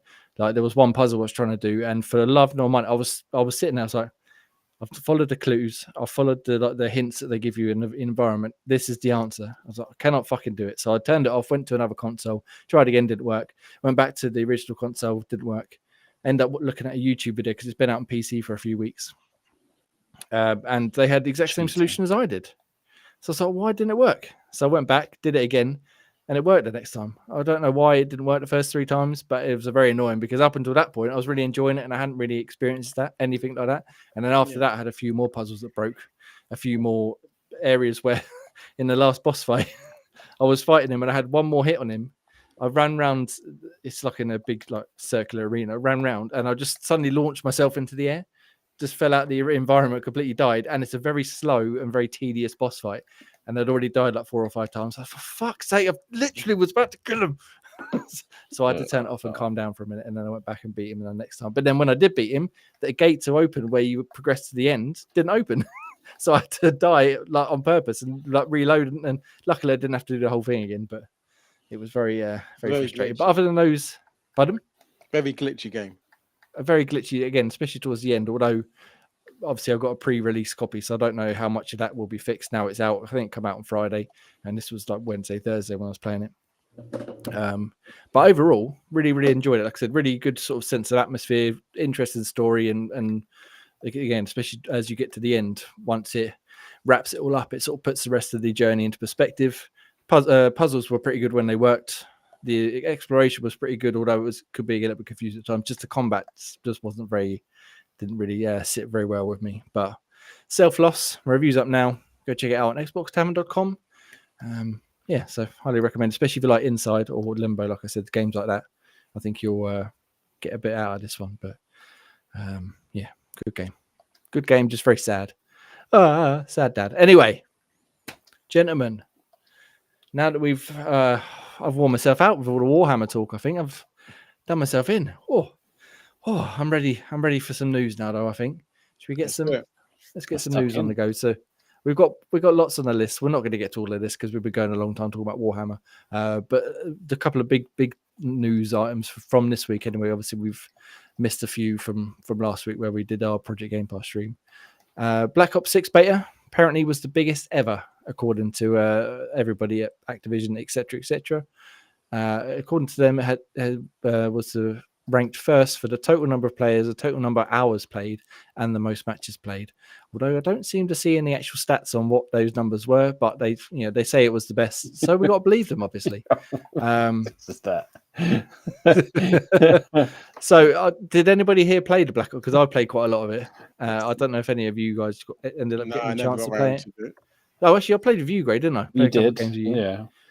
Give us your thoughts again before, because I don't know if we spoke about it in the podcast before. We did, but yeah, it was all right. I mean, I'm not the massively biggest fan of COD, as most people know, but it was relatively easy to kind of get into. The sort of the dive and shooting mechanics were pretty cool. I like the way you sort of, when you get killed, that you see who and how you got killed, so it kind of prevents camping. So you can see if someone just wedged in the corner, he's like, that's what that fucker was. So you can go back and get your revenge if you want to. And yeah, I'm pretty rubbish, and even though I was getting sort of chains of kills and stuff. So yeah, it was relatively kind of balanced. There's a bit of variety of weapons and styles and stuff. And yeah, some maps were better than the others, but you're always going to kind of get that. And yeah, I can see why people kind of get into that, but not for me long time. But yeah, as a game, an FPS like that, it was not bad. Quite easy to get into like that. So yeah, enjoyable with friends, but not something I would ever want to do by myself. Definitely, I think it could be a good option for October or November's Project Game Pass, but I haven't played a Call of Duty properly since Modern Warfare 3, the original, like back in the 360. Played a bit of Cold War a couple of years ago, but not more than a few weeks worth. But yeah, I really enjoyed it. I've sort of, it's one of those games that I just wanted to keep going back and playing, but also because it's a beta, I had lots of other stuff to play. I didn't really want to spend too much time on it. But I wasn't, even though it's coming to Game Pass on 25th of October, I was always like, I'll probably play the campaign, but I won't touch the multiplayer. Now I'm way more inclined to actually go and play the multiplayer when it comes into Game Pass at the end of October, rather than just sticking with the campaign. I'm not sure about any of the other modes. I've never been a big zombies guy, but I definitely would like to play some more of the traditional multiplayer. And we only really played, there's a couple of game modes, I forget what they were, like Domination and it wasn't King of the Hill. What do they call it? I can't remember in Call of Duty. One with the sort of the capture point moves around. It doesn't matter whatever that game mode is called in Call of Duty. We played a bit of that and a bit of team deathmatch as well. And yeah, I enjoyed all of it. And because it was the beta again, like you said, it's probably a bit more balanced because there's not as many people playing it. But I was holding my own. Did get my stats. They weren't the greatest stats in the world the other day, but they did all right by me, I think, for my limited skill ability. Let me just see if I can find them quickly. So let me just let me share my awesome stats here. So I've reached level 20. Great success. I've played 4 hours, which it felt like I played a lot more than 4 hours, but obviously not. I guess the matches are fairly quick. 27 matches played, 546 eliminations. 15% accuracy. 15% accuracy, though. That is, I will admit, that surprised me because I thought I was doing pretty well, but obviously not. Although I did share this in another Discord I'm in, and the other guy had way more eliminations than me, and a couple of hours played more than me, and his accuracy was only 20%. So I didn't feel so bad. His is better than yours, though. Well, you should have posted that game. So that's where you had 2 kills and 14 deaths, Jay. Yeah, there was a map where I got absolutely fucking pounded in, but a lot of the time I did pretty well. And high streak 7, I thought, again, I didn't even think I reached 7, to be honest, so I'll take that. So overall, really, really enjoyed the beta itself. Definitely going to play some more when it comes out at the end of October. And it seems a lot of other people played it and did very well as well, which was obviously very exciting. So we'll play some more again. But then you played Warhammer. Warhammer! And Warhammer was infinitely more enjoyable than Call of Duty. If only for the chainsword. They also announced that there's a new Modern Warfare 3 and Warzone Season 6 will launch on September 18th, which includes, I didn't realize this till I read this earlier on. Season 6 includes a Halloween event called The Haunting, featuring characters like Michael Myers, Daryl Dixon, and you're going to have to help me out with this one, Art the Clown. Who the fuck is Art the Clown? You're asking the wrong person here. I don't do horror. Art the Clown. Let me just ask Jeeves quickly. So it is from a film series apparently called Terrifier. Oh yeah, Terrifier. Yeah. I mean, it just looks like a fucking clown thing. Yeah, no, I know who that is. Never heard of it. But yeah, so it includes them, which is very exciting. They'll do Ian some good to play that, I'm sure. But I'm surprised Daryl Dixon's in it. He's got to be off delivering packages in Death Stranding, hasn't he? He got time to be in Modern Warfare as well. Oh, okay, yeah, I know the Terrifier. I am familiar with Art the Clown. I've seen clips of that thing. So yeah, I just need to share this picture I just found on the Call of Duty Twitter page as I was looking up at Art the Clown. What the fuck is that? I'm guessing that's from Smile. I don't know, but that's just make me laugh. Yeah, it looks like it's from the horror Smile. I should go a dildo arm. No. What? That's funny. What is that? Trying to do a chuckle. It is a gun, but yeah, Smile 2, the Terrifier, okay. Sam from Trick or Treat, and old Sam Porter Bridges there to get involved in some Modern Warfare. Walking Dead, isn't it? Oh, he was in that. He was indeed. So we've got that to look forward to in a couple of days, and then, like I said, Black Ops 6 out on October 25th. Very excited to play that now. Way more than I was way back when. Ross, you can play Call of Duty? Yeah. If it's for free, why would you not? Project Game Pass, it has to. Exactly. Project Game Pass, I think, for November, unless something else particularly large comes out. But what's bigger than Call of Duty, eh? FIFA. Wabba. So, we also got a new. I am distracted. Someone's trying to. I think it's Art the Clown. Come to get me. Oh no! We also got a new Game Pass standard launched now for everybody. Come out a couple of days ago. It's the standard plan is now available for $10.99 a month, and it includes not very much really. It's basically replacing the the Game Pass for console membership that was already pretty limited, but this is the one that doesn't include the day one releases for things like Indiana Jones and Doom, the Dark Age and stuff like that coming up. But also they took away some games as well. I didn't realize this was going to be the case.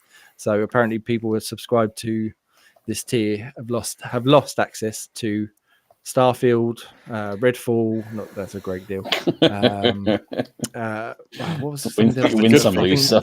I think Forza Motorsport stuff. Basically, games that come out this year. What was the Age of Mythology? Was it Ross? Yeah, it's just out. Yes, that just come into Game Pass. Age of Mythology who were on the previous Game Pass membership had it, and now it's changed to Game Pass standard, and they've lost access to it. So I mean, obviously, we're all on Ultimate here. Would you be tempted by this pretty meager offering for a couple of quid less a month? No, next question. Yeah, we got the standard tier. We got the core, which just includes 25 titles. You got Game Pass PC and Game Pass Ultimate. So if you buy Ultimate in advance and you shop around, and find like a 12-month code, you actually pay a lot really cheap. Like you pay, I think some 12-month codes are like 6 months worth. So it's like you're paying the half price pretty much. Yeah. It's not even that. It's like you buy the big version, play 3 of the games that get launched on it in the year, you've paid for it. Exactly. And I mean, never understand anyone who buys it monthly though. Like that's just weird. No, yeah, look at advance. So CD keys right now, I think have got 3 months for the price of 2. And that's one of the more expensive offers that you see. You just got to shop around and pick it up when you can. But yes, it's obviously still the best deal of the game. And naturally, we're looking forward to Black Ops 6, Indiana Jones, and an Avowed earlier next year as well. But the new standard tier is out should you wish to have a slightly nerfed version of Game Pass for some reason. I mean, they're obviously raking in the money, but there's apparently not enough money because they've fired 650 more people, which brings their total up this year. I think 2,900 I saw earlier on. 2,500. Sorry, they laid off 1,900 earlier this year. and now obviously another 650 this year. This side is not apparently going to affect any games, but it's still a pretty shitty thing to do considering how much money they spent on Activision Blizzard and Bethesda and stuff recently, and now they're like, oh, by the way, all of you people, goodbye, we don't need you anymore. Just a bit of a shame. Hopefully everybody's all right and finds jobs, etc., etc. But yeah, there's not a good look, especially considering the sort of own goal that Sony gave themselves this week. They tried to hide this, I think, behind it, but people still managed to pick it up anyway. So stop firing people and pay them so they can make video games, please. That'd be wonderful. Wonderful, wonderful, wonderful. Gentlemen. Yes. Has anybody got anything to mention on either of the previous two stories I just mentioned that I rapid fired through? Or should we just do another couple of quick rapid fire ones and then Rapid fire! Rapid our way back to playing more Warhammer. Warhammer! So one for Graham, very excitingly, Star Wars Outlaws getting a patch to make its insta-fail stealth missions more less frustrating. I think it's out now. Have you noticed it? Have you still playing it? I am. I go back to it every now and then. It's just a bit annoyingly slow in some places, unless you just stick to the main missions, which I'm going to start trying to do because I want to get through it. But I'm all for them sort of ditching the bloody insta-fail ones. Luckily, I haven't found too many of them, but yeah, as you say, I fucking hate those type of missions, man. Those missions can get in the bin. That and escort missions. Yeah, escort missions are a bane. But like you said, like the ones where you just get spotted by the fucking your ball hair hanging out, and then you do it all again. Yeah, not good. So I could do without those ones, but I'm just glad I haven't come across it yet, but I imagine once I get to certain parts of the main mission that those insta-fail ones are no longer going to be there, which is handy. Good, excellent. Maybe by the time I get around to playing it, I might not be so frustrated by the stealth sections that I love to play, but I'm not very good at. So, you're just handling better than me. It's only annoying for me because I don't like it. I'm just trying to go as quickly as possible, whereas you might take a bit more of a better approach to it. I don't know. Now I'm in the Warhammer mode. Now there's no time for stealth here. We're just fucking fine. We're flying and guns blazing. Everybody die! Yeah, big weapons. That fuck going. We're quiet here. Two more quickly, and then we'll sort of segue the last one into a bit more of a discussion, I think. But Multiverses season 3. Multiverses is like the not Marvel, sorry, DC, and is it just DC? I don't know. I don't really do comics and stuff.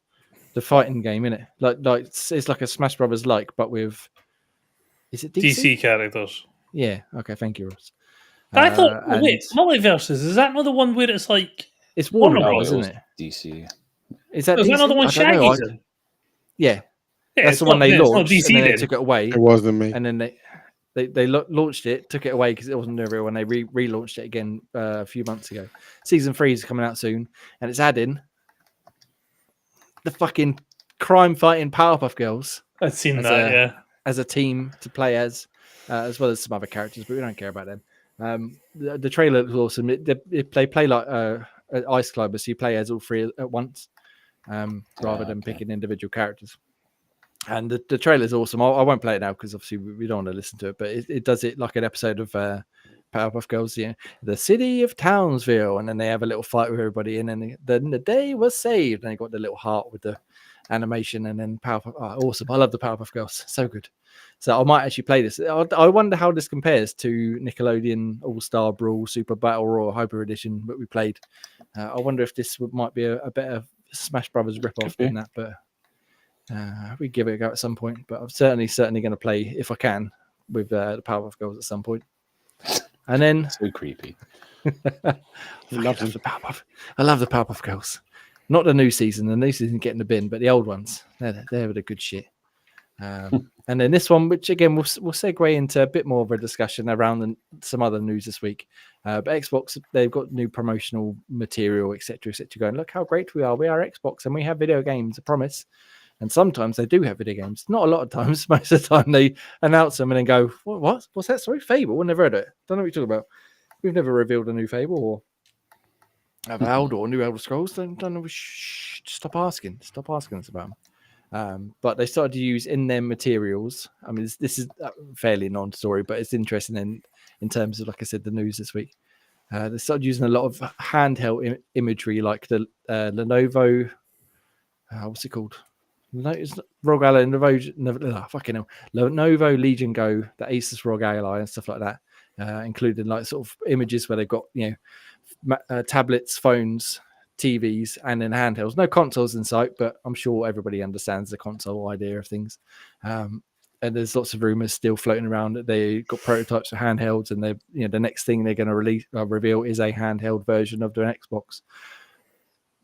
Does that excite anyone interested? Handheld Xbox, something similar to the Steam Deck, but Xbox branded, where they can play some games when they decide to release them. It depends how they're playing it. Is it still cloud based? Or are they stored directly on them? I think they'd have to be played locally. Phone stuff, and that's... Phil Spencer has said that if they were to do it, it would be like a native device. It wouldn't be cloud only. It would be something like the Steam Deck. Yeah, it would have to be that to make me interested. I'd want to be able to use it like my Switch. Yeah, absolutely. I don't want if I'm going to do it by the cloud, I've got an iPad that I can use with a controller, or I've got my phone that I can get a backbone controller, and away go. Yeah, exactly. After that's just screen size, then, isn't it? Yeah, and it'd have to be like your own game library. It's not just what's there. Yeah, not just Game Pass. It would be your own stuff. I think I'd be very intrigued to see whether they could do a version that would make it worthwhile, I guess is the right word. Because like you said, like cloud gaming, it works well enough most of the time when we do use it.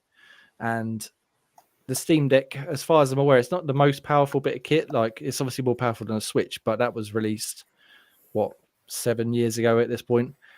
I wonder if they can release a handheld that would at least be on par with, say, the Series S, even if it's not going to be like 4K, 60, ultra, all this sort of bells and whistles, but something that you're still going to get a decent experience out of without having to sort of compromise on the quality of the games, or the frame rates, the resolution, blah blah blah, or whether it just doesn't work in a handheld environment, whether you need a big screen. But I'm interested to see if they do this, what they come up with, because I would like to have some sort of native handheld to play that doesn't require jerry rigging to get the Xbox library on there like the Steam Deck does at the minute. But yeah, we'll see. But it's interesting that they're sort of leaning into it again in their advertisements and stuff, where they're showing other companies' handhelds which do run their games natively. But again, I think as far as I'm aware, it's just Game Pass games you can use on them ones, is it? I don't think you can install your entire Xbox library to a Asus ROG Ally, for example. I think it is just Game Pass games. So yes, it would be interesting. And hopefully not too expensive based on the other news this week that we got of the PS5 Professional. I know I don't want to talk too much necessarily about the PS5 Professional because there's nothing to say really other than it seems like a bit of a waste of time to me, but the price point is a little bit ridiculous. I think that's fair to say. 100%. Don't know what you're talking about. So obviously we're not going to spend too long on PlayStation necessarily, but let's get into it a little bit. So PS5 Professional I've got revealed the other day in a very boring 9-minute video where they did a very bad job of showing off the improvements, I think. But they dropped the bomb at the end. 700 quid over in the UK for the console. But that doesn't include a disk drive, doesn't include a stand to make it stand up and look almighty and powerful, which if you include them, it's going to bring you to about 850 quid for a console. Not a big fan of that idea because... like the pricing of it is mental. Yeah, it's. I mean, setting aside the comparisons to the US, where if you convert the currency, we're paying something like $1,200 or something for it. Yeah. $1,084 I saw the other day. Setting that aside, which in itself is ridiculous. But it's a waste of time. It is a waste of time because the improvements are, for all intents and purposes, non-existent.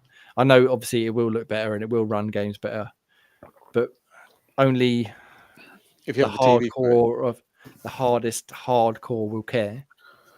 And again, I don't know if you guys watched the presentation. Like I said, it was very boring, and they did such a bad job because all the comparisons they were showing, like full screen, like half and half, and then they'd zoom in on a tiny bit of the screen, but they'd only take up a tiny bit of the screen to show it, and it's like, is it? Yeah, from what I could That see, one looks slightly and all the better. promotional material I've seen, it's very marginal improvements. I've always said it, and I will always will say it: gameplay over graphics. Yeah, definitely as well. I mean, Exactly, So- and that makes it harder to care because it literally is just making it shinier, which I know it was the point of the PS4 Pro and the Xbox One X, but at least they had the ups buff of 4K for the first time, and yeah, they used like actual more powerful components to just make it smoother. Which, But also, it was night and day between them two consoles. yeah. Go on, Ian, sorry. And also, it wasn't twice the price; it was a normal price. Exactly, it was the same price as the base machine, and the base machine went down in price. This one, not only is it 300 quid more expensive than the base machine has actually gone up in price since it come out. And yeah, it makes me slightly concerned for next gen because obviously we're going to have super powered consoles next time out, whenever that may be, in a couple of years' time, probably. And That's what I'm they not should have waited for. Exactly. I'm not sure. I mean, the PS Professional was not worth it anyway. 2 questions. Would you be interested in Xbox following their suit and say bringing out a new Series X Professional, but at a similar price point? Or do you think? Second question. Do you expect next gen, whatever the next like main home console, not the handheld, from Xbox and PlayStation? Do you think we're looking at a base price of 700 quid starting for whatever the next machine may be? Because I really, really hope not, because that's going to be so much harder to justify. Yeah, If the next generation's £700, I'm a PC gamer. Yeah, it's pointless going that hard. I mean, I'm a sucker for it, so I'll probably still buy it. But no, I don't think it will. I don't think they can't. I don't think they can justify it, especially as a new console. I don't think they can, especially for Xbox go down the whole route of a dumbed down Xbox and then a good Xbox. I don't think they're doing that next generation. I think that idea's in the bin. You think? Yeah. I would agree. There's been too much negative press. I mean, as a consumer, the Series S is fantastic for what it offers, but it is causing so many issues for Xbox in regards to games can't get released day and date on Xbox. They have to wait for a while because developers are having to dumb their game down for the Series S. Yeah, true. Yeah, we've had 3. Look, we had obviously Baldur's Gate 3. Yep. Wukong, Black Myth, whatever it's called, and there was another one that's coming out soon. Is it Anotria? That one that was on and off and again, and they kept saying they couldn't do it, and supposedly it wasn't because of the Series S, but then sort of behind the scenes things come out where it was at least partially to do with that, partially because they couldn't get hold of Microsoft. And as we go forward, especially with the PS5 Professional coming out, that's only going to make things harder. To like, you got this like super powered console that they've got, then you got PS5, Xbox Series X, and you got Series S, and it's like, don't forget about me. Yeah, I can play too. And they're like, fuck you. We'll eat your lunch. Like, oh, but I'm here, please. And the problem is most people have a Series S as well. So if it's starting to run games really badly, that's only going to look worse going in again to the next gen. If they do have 2, people are, well, I'm not buying that one again. It didn't fucking work last time. Yeah. I mean, I'm of the mindset, and again, maybe it's snobbery on my behalf because I've got an X, but games shouldn't be made to work on previous gens, and they shouldn't be made to work on lesser powerful consoles. Like, if the game can't run on it, then tough shit. Yeah, people need to start making more games for the newer console only. Like, it's only happening now, really. You see games where just Series S only. And yeah, I don't want still available on PS4 and fucking Xbox One. That's done now. It needs to be a cut-off point. But yeah. It's all money, though, isn't it? Whilst they're still getting people still on that or the line. They never reveal that stat of how many are still on the older gen. That's why they can't afford to cut them off yet, because it's still a big chunk of their consumer base that they'd lose by doing that. And I think play games like Fortnite and stuff like that are obviously still huge and include the older gen. which they're obviously not looking to buy other games necessarily if they're just playing Fortnite on it, but there are games. I mean, was it Star Wars? Was it Jedi Survivor or whatever it was? That come out on Series X and S only, and they actually end up porting it back to Xbox One and PS4 a year or so later.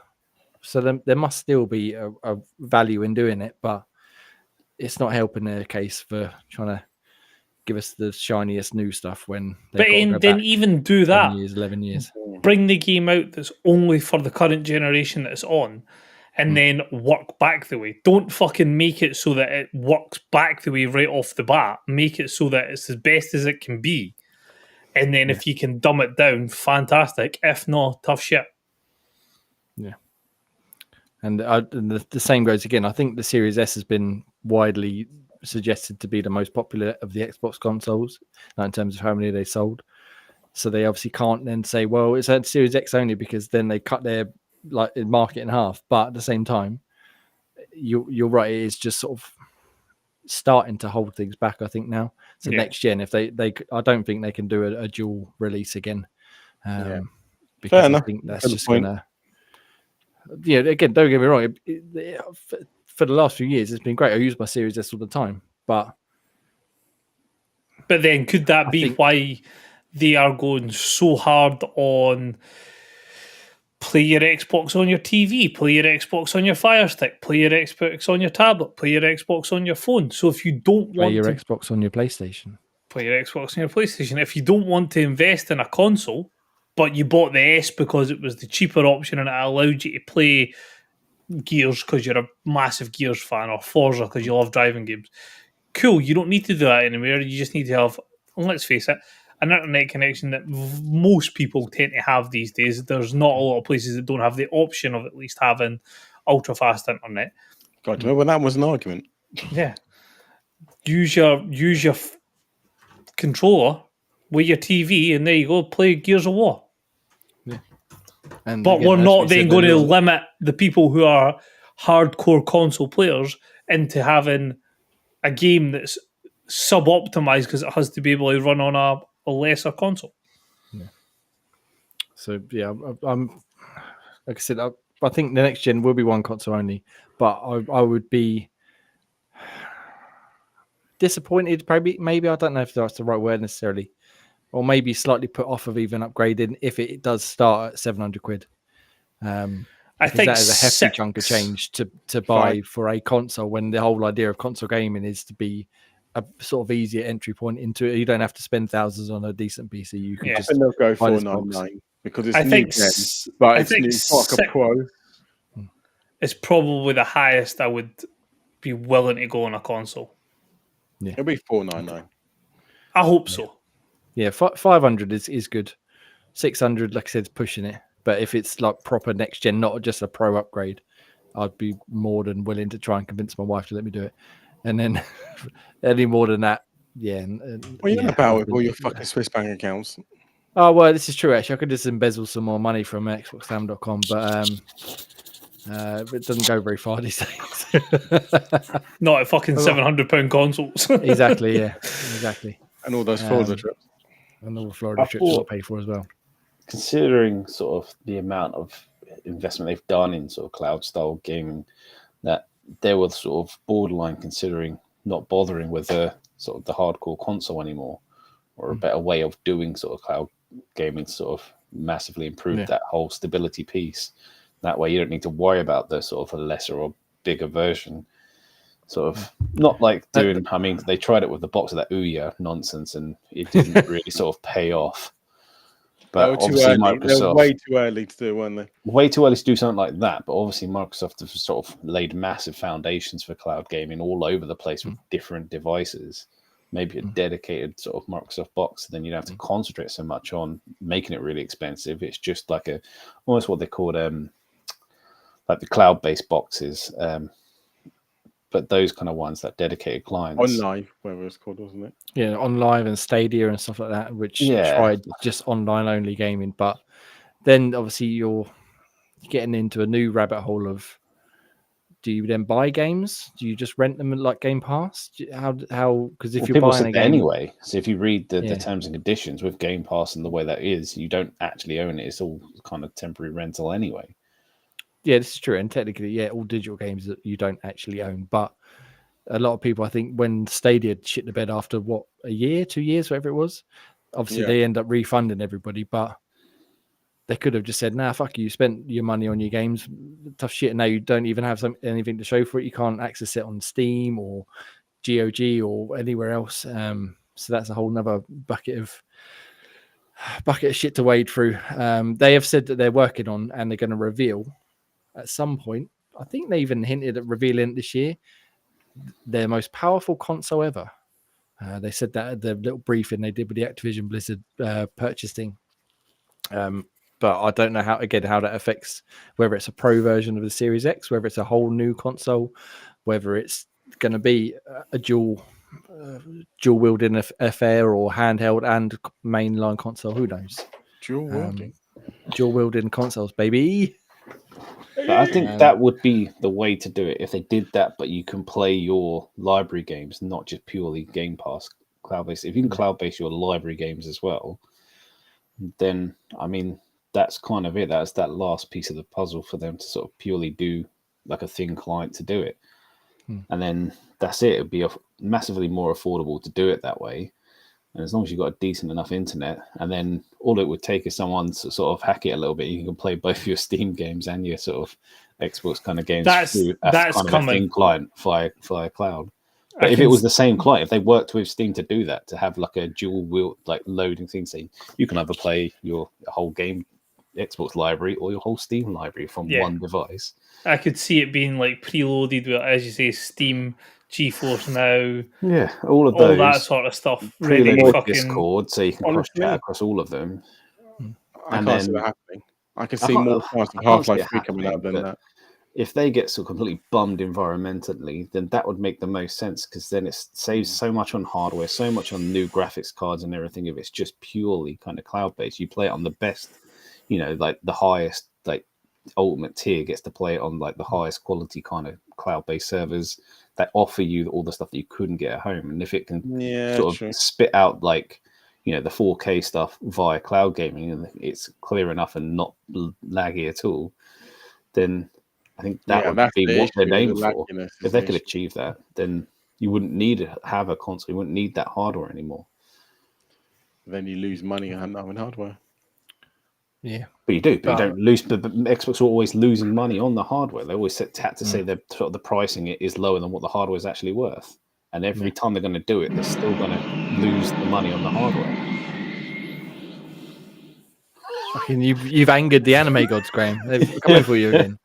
How dare you suggest we play Galaxy Cloud? We're getting Smash Brother twatted off the screen again. Yeah, I think cloud eventually will be a majority of it, but I hope it's not the only way, because I do like having a proper console sitting under my TV or next to my TV that you can put proper games on and play properly like the old days. Just bring back cartridges. That's what we need. Oh, no. Just fucking shove the cartridges in, get the old wired cables back. 480p, that's all we need. We don't need any more than that. But yeah, so we'll see. Again, we'll see when they reveal it. I envision it being just the one like superpower console, not two, and maybe a handheld as well. But certainly no Xbox professional, and I'm certainly not buying a PS5 professional, because I don't use my PS5 as it is, let alone upgrading for nigh on 800 quid just to play Last of Us Part 2 again, which I will do. If they brought out a PS5 professional version of Last of Us, I might have to be swayed into it, but I don't intend on doing just that just yet, because I've got to have some dignity somewhere. Not very much, but just a little bit.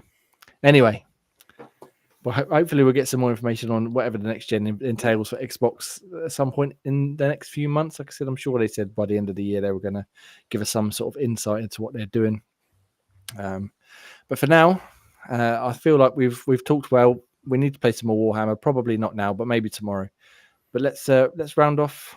Let's round off the podcast, episode 163, which we've recorded on this wonderful Sunday evening with all four of us, 8 p.m. Yeah. Nice. A very late in the show-ish. I appreciate that one very much. But before we do, we've got a couple of quick bits to fire off. Let me give you your reviews quickly before I forget, and then we'll do some Game Pass stuff. So reviews, like I said, on xboxtavern.com right now. We've got a fair few come up. We've got a fair few coming this week. Like I said, my Self-Lost review is up now, as well as Graham's Hidden Through Time 2 Discovery. Harry Potter Quidditch Champions, which Corey reviewed. Warhammer 40k Space Marine 2, tremendous game. 8.3, should have been 8,300 as far as I was saying that 10. Tremendous game. Star Wars Outlaws from Grayman, and then Bleak Faith Forsaken from AJ, and Core-Keeper from Graham as well as lots of other ones. I didn't even talk about the Carson and Frank Stone yet on Xbox Tavern, Xpod Tavern. Great game. Very much enjoyed it. I won't bore you now. Me and Special Guest Pete did the spoiler chat. I've put on youtube.com/Xbox you can go watch and listen to it now. Where we spent about an hour and a half chatting about our progress through the story. Like Supermassive Games, you'll like this one a lot. One of my favorites. Not the best one, but definitely one of my favorites. So go check that out right now. Ross. Wait. Yes, sir. We spoke a lot about Game Pass. We spoke a lot about Ian's chipping in. Ian. He's got his 5 questions. I'm going to do the Game Pass roundup and the what's leaving and coming. You've got a top 5 for all 3 of you. Whoa! I didn't want to press you with the top 5 because you're having tech issues. But if you've got one, all right, let's do this. So I want you all to name the last. Hold on, wait a minute. I need to find the page. Hang on, wait, hold on. No, not ready. So if you're not familiar, Ian likes to do a top 5. Most weeks we get to when we actually record, of just various shit. And while he tells you about Game Pass games coming and leaving, we're going to figure out. I want you to name, and I need it in order, the last 5 mainline Assassin's Creed games. What do you want it going backwards, like the most recent 2? Does that include the one that's on its way out or not? No, the release games. Oh, so don't worry about the latest. Shit me. Last 5 in order. Okay. And you've got until I finish the roundup to do it. Okay. So, all right. I'm thinking. Games coming to Game Pass. We've already had Star Trucker, Age of Mythology Reloaded, Expedition and Mud Runner game came out recently. On the 10th as well, we had Persona 3 Reloaded, and also last week we had Riders Republic. On the 17th, we've got Train Sim World 5. On the 20th, we have Frostpunk 2, and on the 24th, we have Aria History Untold. Unfortunately, we do have games leaving, and they are leaving today. So if you have read this podcast later, these games have already left. So we have Ashes of Singularity Escalation, Payday 3, which was a dreadful game, Slime Rancher 2, Spider Heck, You Sucker Parking, and FIFA 23. And there is your roundup of games that are coming and going, and that is time. Coming and going. Did you do coming as well? Yep. I'll go you. Got it on my list and everything. Ian's coming and going all over the place, ready for us to give us his top 5. Go for it. Jamie, you can go first. Okay, so in order, like going backwards, Yep. I've gone Mirage, Valhalla, Odyssey, Origins, and Rogue. And Graham? I went Mirage, Valhalla, Syndicate, Unity, Black Flag, because there's a middle bit. I'm completely lost there. Yeah. Ross? I think G might have picked me. I've went Mirage, Valhalla, Odyssey, Origins, Syndicate. No, I know. Okay. I think G's bet me. I don't know. I think Rogue is a bit older. So I think according to this conclusion by freespsc.co.uk and obviously Wikipedia, to double check when they're both in line with each other, 2023 it's Assassin's Creed Mirage. 2020, which was quite a big gap, was Valhalla. Yeah, I'm 2 for 2. 2 for 2. But we all are. This is where it all separates. 2018 Odyssey. Fucking missed that one. 2017 Origins. 2015 is Syndicate, isn't it? It's definitely Syndicate. Yeah! I forgot about Syndicate. I was trying to think what the other ones were, and I was like, the only one I could think, because there was it that and Rogue, I think, were the same time, weren't they? So, or sort of similar, and then I just went the wrong fucking way around. Yeah. Ball bags. When did thingy come out? It came out. It's go for it now. It came out in Rogue came out before Unity, so Syndicate, Unity, then Rogue. Yeah. So Rogue All came out waves. 2014. So All Ross, you waves. are winning quickly, 5 for 5. Ross won yet again. Well done, Ross. That means he's about 100 points ahead of being Graham now, isn't it? I'm still, What do you mean? I'm still last. I ain't I got think Okay, it's- that's good. I think it's like 4-1-0. Hang on, I've got more than one. I'm pretty sure No, I've got I at think least two. It's 5-2-0. 5-2-0, sorry. There we go.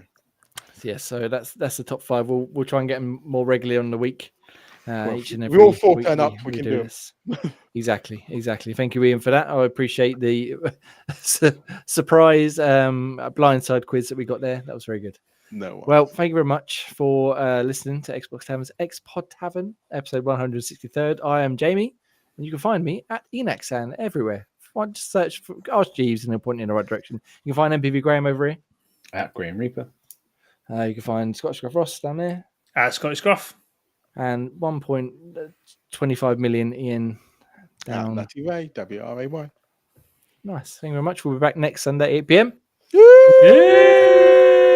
for more shenanigans, possibly more Warhammer, and probably a few other video games. Goodbye. Farewell.